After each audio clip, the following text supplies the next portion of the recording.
This was supposed to be a home built on faith, love, and devotion. But behind closed doors, a storm was gathering, one that would end in bloodshed. A respected pastor, a loyal wife, and a betrayal that would push one man beyond the breaking point. What happened inside these walls would leave an entire community in disbelief. Welcome to Crime Quarter. If you love chilling true crime stories that will keep you on the edge of your seat, you're in the right place. I drop gripping cases every single day, so don't miss out. Hit that subscribe button and turn on the notification bell, because in the world of crime, the next twist is always around the corner. Now, let's get into today's case. Pastor Benjamin was a man of faith, a man of principle, and a man who stood before his congregation every Sunday, preaching about righteousness, loyalty, and the sacred vows of marriage. His words carried weight, his presence commanded respect, and when he spoke, the church listened with unwavering attention. And by his side was Isabella, the perfect pastor's wife, a woman who wasn't just beautiful but also kind, charitable, and devoted to both her husband and the church.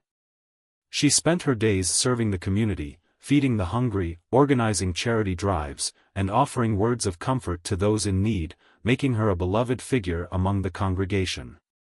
People admired her unwavering dedication, women envied her grace, and men respected the way she carried herself with dignity and faith.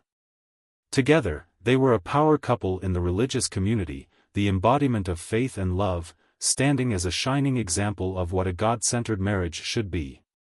But what people saw on the outside was nothing more than an illusion, a picture-perfect facade carefully maintained for the world to admire, while behind closed doors, cracks were forming, small at first, barely noticeable, but growing with each passing day.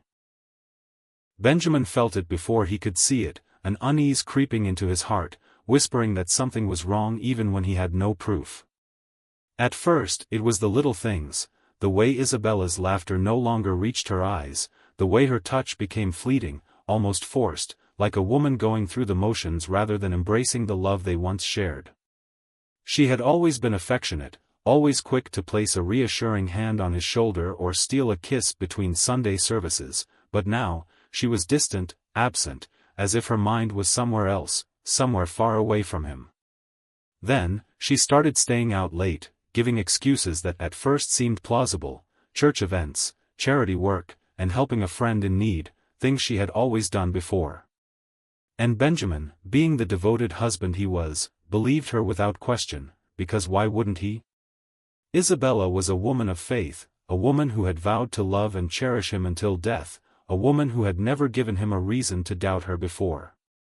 But then, the late nights turned into early mornings, and the whispered phone calls became more frequent, carrying laughter that was hushed but unmistakably intimate.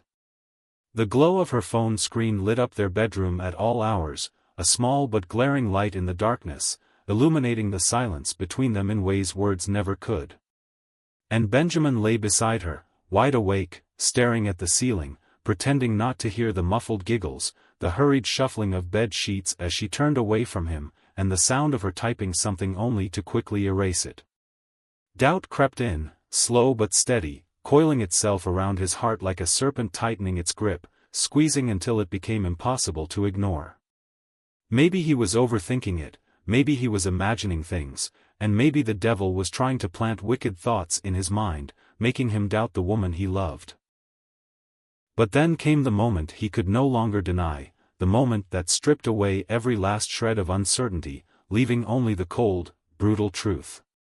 One night, Isabella had fallen asleep with her phone still clutched in her hand, her breathing soft and steady, and the screen dimmed but still glowing faintly in the darkness. Benjamin sat up slowly, his pulse hammering in his ears, a war raging inside him as he stared at the device that held the answers to the questions he was too afraid to ask.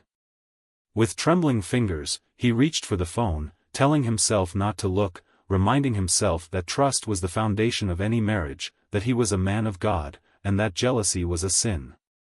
But the temptation was too strong, the doubt too loud, and before he could stop himself, he was already reading the last message displayed on the screen. His breath caught in his throat, his hands clenched the phone so tightly that his knuckles turned white, and for a moment, the world around him ceased to exist. The message that changed everything. And it wasn't from a man. Pastor Benjamin sat motionless at the edge of the bed, his hands gripping Isabella's phone so tightly that his knuckles turned white, and his breath shallow and uneven as if he had just been punched in the gut. His eyes remained fixed on the glowing screen, the dim light casting eerie shadows across his face, highlighting the flicker of disbelief, the slow-burning fury, and the deep, sinking realization that the life he thought he had built with Isabella was nothing more than a carefully constructed lie. His heart pounded so loudly in his ears that, for a moment, everything else faded into the background, the faint hum of the ceiling fan overhead, the rhythmic ticking of the clock on the nightstand, and the steady rise and fall of Isabella's breath as she lay beside him, blissfully unaware of the storm raging inside him. With trembling fingers, he scrolled through the messages again, hoping, praying that he had somehow misread them, that there was an explanation that could make sense of what he was seeing, that the words flashing across the screen did not mean what they so clearly did. But no matter how many times he read them, the truth remained the same, unyielding, undeniable, and gut-wrenching. It wasn't another man. It was a woman. Gabrielle. Isabella's best friend. The woman he had known for years, the woman who had sat at their dinner table, the woman Isabella had always claimed was like a sister to her. The messages were intimate, laced with longing and passion, filled with words that could not be misinterpreted, words that stripped away any illusion of innocence and left only one brutal reality: his wife had been lying to him for years. "I can't stop thinking about you. Last night was everything. I wish I could hold you again, but you know how complicated this is." Each sentence sliced through him like a knife, each message another blow to his gut, leaving him breathless and sick with betrayal.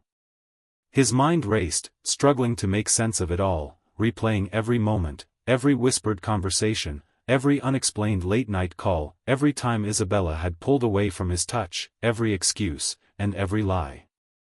How had he been so blind? How had he not seen the signs? The evidence had been right in front of him, woven into the fabric of their daily lives, but he had chosen to trust her, to believe in their marriage, to believe in the woman he had vowed to spend his life with. A wave of emotions crashed over him: shock, disbelief, heartbreak, and then, slowly creeping in like a shadow in the dark, something far more dangerous. Rage. A slow, simmering fury that coiled tightly in his chest, a fire that burned hotter with every passing second as the full weight of Isabella's betrayal settled over him. He clenched his jaw so tightly that pain shot through it, his entire body rigid with restraint, his hands curling into fists as he fought the overwhelming urge to wake her up and demand answers. But even in his fury, even as his world crumbled around him, a small, calculating voice in the back of his mind whispered a chilling truth: this wasn't just about his marriage. This was about his reputation. This was about power. This was about the life he had built, the image he had cultivated, the authority he commanded as Pastor Benjamin, the man the entire congregation looked up to, the man who stood at the pulpit every Sunday preaching faithfulness, devotion, and the sanctity of marriage. A scandal like this wouldn't just break his heart, it would destroy everything. Divorce was one thing, but the revelation that his wife had been carrying on an affair with another woman? That was something else entirely. That was humiliation on a level he could not afford. But before he acted, before he confronted her, before he let his rage dictate his next move, he needed something more. He needed certainty, undeniable proof beyond mere words on a screen. Because confronting Isabella without it meant opening himself up to denial, to manipulation, to excuses that might momentarily shake his resolve. And so, he watched. He became the silent observer, taking note of every small detail: how she clutched her phone tighter than before, how she angled the screen away when he entered the room, how she would slip outside to take calls in hushed tones, thinking he wasn't paying attention. She was careful, but not careful enough. Then came the night when he put his plan into motion. Under the guise of an emergency church meeting, Benjamin grabbed his coat, kissed Isabella on the forehead as he always did, and walked out the door like nothing was amiss. But instead of heading to the chapel, he parked just a few houses down, his pulse thudding in his ears as he waited in the darkness. 15 minutes later, just as he had suspected, Isabella emerged from their home, dressed too well for a quiet evening alone. She got into her car, unaware of the eyes that tracked her every move. She drove through the city streets, taking turns so confidently, so unsuspecting, and Benjamin followed at a distance, keeping his headlights dim, his grip tightening on the steering wheel with each passing second. Deep down, he already knew where she was going, but some foolish, desperate part of him still wished he was wrong. Then she pulled into the driveway. Gabrielle's house. Benjamin parked a few houses down, his breathing shallow, his heart hammering against his ribs as he watched her step out of the car. She hesitated at the door for a moment, as if steeling herself, before it swung open. And there stood Gabrielle, waiting, smiling. Then, the final, undeniable confirmation. Isabella melted into her. It wasn't just a hug. It wasn't the polite embrace of two friends greeting each other after time apart. It was something deeper, something urgent, something intimate. Their bodies pressed together in a way that left no room for doubt, their hands lingering in places no friend's hands should. And then, the final blow, Isabella lifted her face, and their lips met. Slow. Deliberate. As if they had all the time in the world. Benjamin's vision blurred with fury, his breath coming in short, ragged gasps. The texts had been one thing, but this was something else entirely. This was real. This was tangible. This was the moment where every last shred of denial shattered into dust. His stomach twisted, a mix of fury, heartbreak, and the sickening taste of betrayal rising in his throat. He could storm up to the door now, demand an explanation, and unleash every ounce of pain and rage that threatened to consume him.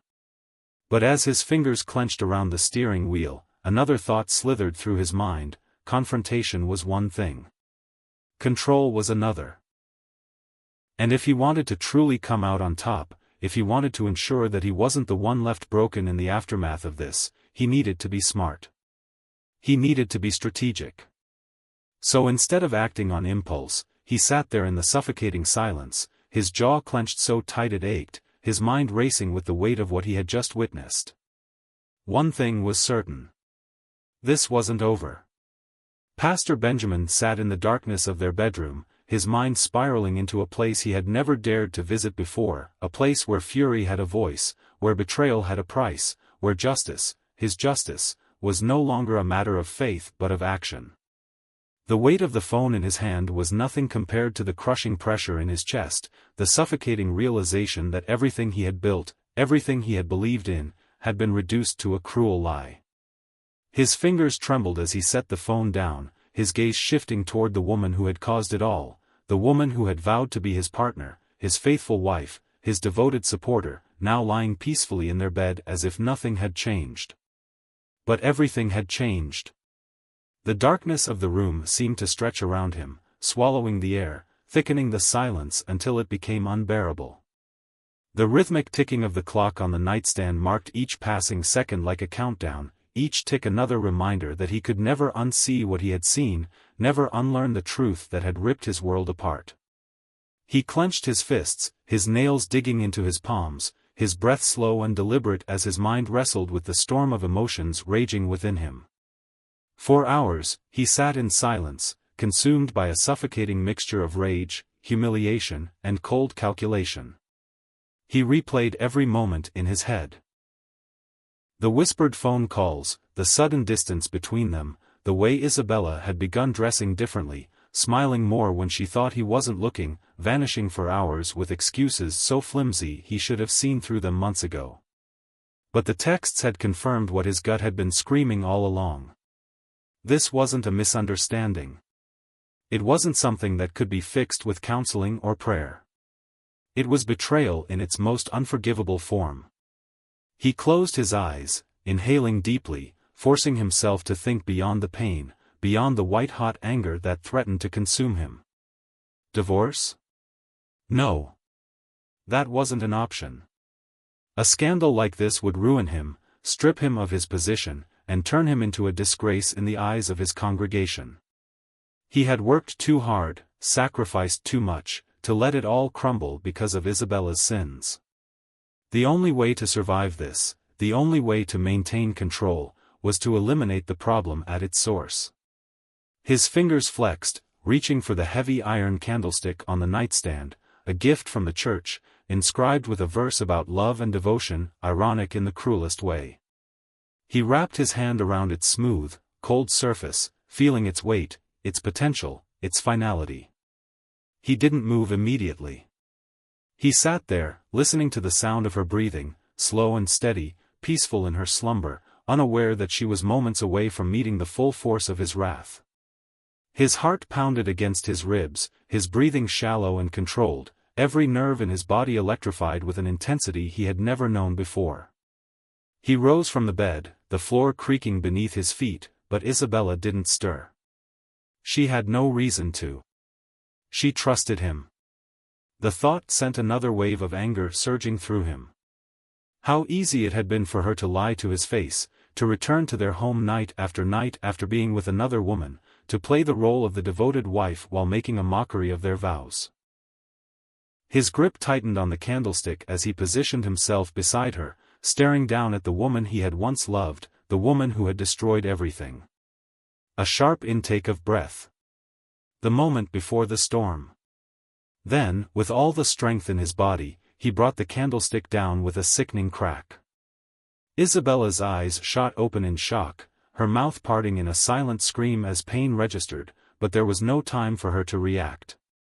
The second blow came harder, her body jerking beneath the impact. Blood sprayed across the white sheets, dark and glistening in the dim light, the metallic scent filling the air almost instantly. A muffled gurgle escaped her lips as her body convulsed, her hands weakly trying to defend herself, but Benjamin was relentless. Blow after blow, the force of his rage manifesting in each swing, in each sickening crunch of bone beneath iron, in the horrifying sounds of a life being stolen away in the dead of night. By the time he stopped, his chest was heaving, sweat dripping from his brow, his hands and arms coated in warm, sticky crimson. The room was silent except for the faint hum of the ceiling fan and the erratic pounding of his own heartbeat. Isabella's body lay twisted, motionless, the sheets beneath her soaked in a deep, unholy red, and the air heavy with death. For a long moment, Benjamin simply stood there, staring at what he had done, at the irreversible horror he had committed. His mind was eerily quiet, the storm of emotions replaced by an eerie stillness, a dark clarity that told him there was no turning back. Somewhere in the distance, a dog barked. The world outside continued as if nothing had happened. But inside this room, inside this house, everything had changed forever. The crime scene would later leave forensic experts disturbed, not just because of the brutality, but because of the method. No gun, no knife. Just sheer, merciless violence. The autopsy report would later describe the injuries as excessive, methodical, unthinkable. Words that painted a picture of a man who had not simply killed in the heat of the moment, but one who had made a decision, one who had carried it out with precision, with rage that went beyond mere passion and entered the realm of something much darker. When the police arrived at the crime scene, the house was disturbingly silent, the air thick with the scent of blood and the weight of something irreversible. Benjamin sat in the dimly lit living room, his hands still stained with Isabella's blood, his expression eerily devoid of emotion, his posture unnervingly composed. He did not resist. He did not plead for mercy. When an officer asked him what had happened, he simply exhaled slowly, his voice low and chillingly steady as he replied, "I did what had to be done." The words sent a ripple of unease through the room, a stark contrast to the brutality upstairs. The officers moved swiftly, their training kicking in as they secured the scene, but even they couldn't suppress their discomfort. They had seen many criminals, but few wore their guilt so openly, so deliberately, as if they had already accepted their fate. They placed Benjamin in handcuffs, his wrists clicking into cold steel, yet he showed no sign of resistance, no outburst, no remorse, no attempt to justify his actions beyond those haunting words. As he was led out of the house, past flashing red and blue lights, past the growing crowd of neighbors watching in shock, his face remained unreadable, his movements unhurried, as if he had already made peace with the inevitable. The courtroom was packed when his trial began. The media had latched onto the case with relentless fascination, a respected pastor turned murderer, a man of faith undone by his own wrath. News outlets dissected every detail, from Isabella's affair to the gruesome nature of the crime, painting Benjamin as either a betrayed husband who had snapped or a cold, calculating killer who had always been capable of such darkness. But in Texas, the law did not bend for broken hearts. It did not excuse vengeance masquerading as justice. The prosecution was ruthless, laying out the evidence with brutal precision. The blood-stained candlestick, the forensic reports detailing the excessive force used, the crime scene photographs that left jurors visibly disturbed. Witnesses were called, congregation members who had once admired Benjamin now whispered in hushed tones about the hidden anger they had never noticed before, friends of Isabella who spoke of her growing fear in the days leading up to her death, a forensic psychologist who described the sheer violence of the attack as not an act of passion, but an act of dominance. Benjamin himself remained composed throughout the trial, his expression never changing, his demeanor calm even as damning evidence was presented against him. When he took the stand, he did not weep, did not beg for sympathy. Instead, he spoke in the same measured tone he had once used at the pulpit, insisting that he had been left with no other choice, that Isabella's betrayal had broken something in him that could never be repaired. But his words did not sway the jury. His lack of remorse sealed his fate. When the verdict was read, guilty of first-degree murder, there was no outcry, no dramatic reaction from Benjamin. He merely nodded, his face unreadable, as if he had known all along that this moment would come. The sentence was swift and unforgiving, life in prison without the possibility of parole. The gavel slammed down, final and absolute, the sound reverberating through the courtroom like the closing of a chapter that had begun with love and ended in unimaginable horror. As Benjamin was escorted out of the courtroom, cameras flashed, reporters shouted questions, but he did not answer. He did not look back.